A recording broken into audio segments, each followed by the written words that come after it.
দাঁড়িয়ে আছি পিপলাকান্দি উচ্চ বিদ্যালয়ে, যা প্রতিষ্ঠিত 1937 সালে।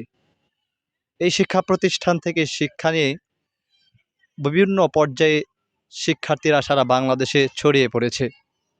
এই প্রতিষ্ঠানের শিক্ষার্থীরা কেউ বা ইঞ্জিনিয়ার, কেউ বা ডাক্তার, কেউ বা পুলিশ, কেউ বা আর্মি, কেউ বা ঊর্ধ্বতন কর্মকর্তা হিসাবে বাংলাদেশ সরকারের বিভিন্ন কর্মকর্তা হিসাবে নিযুক্ত আছেন সারা বাংলাদেশে। এই শিক্ষা প্রতিষ্ঠানের নাম প্রায় কিশোরগঞ্জ জেলাতেই ছড়িয়ে আছে। যতই দিন যাচ্ছে এই শিক্ষা প্রতিষ্ঠানের মান কমে আসছে। আমরা যদি 2022 সালের দিকে তাকাই, সেখানে 80% এসএসসি পরীক্ষার রেজাল্টের হার ছিল। সেখানে 9 জন শিক্ষার্থী তারা A+ পেয়েছিল।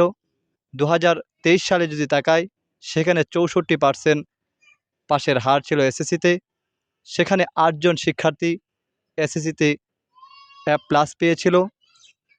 2025 সালে এসএসসি রেজাল্টের দিকে যদি তাকাই, সেখানে দেখেছি 57% শিক্ষার্থীরা পাশ করেছে। পাশের হার মাত্র 57। একজনও এসএসসিতে তারা A+ পায়নি। শিক্ষার মান যতই সময় যাচ্ছে ততই কেন কমছে আমরা আসলে বুঝতে পারছি না। এই শিক্ষা প্রতিষ্ঠানের মান যাতে করে আরও উপরে যায়, এদিকে সজাগ দৃষ্টি রাখবেন যারা এই শিক্ষা প্রতিষ্ঠানটাকে চালান, যারা এই শিক্ষা প্রতিষ্ঠানকে নিয়ে ভাবেন। এ নিয়ে চিন্তা করতে হবে যাতে করে এই শিক্ষা প্রতিষ্ঠানের মান আরও উন্নত হয়, সারা বিশ্বে যেন এই শিক্ষা প্রতিষ্ঠানের নাম ছড়িয়ে যায়। এই প্রতিষ্ঠান যেন এলাকার জন্য গৌরব আরও বয়ে আনে।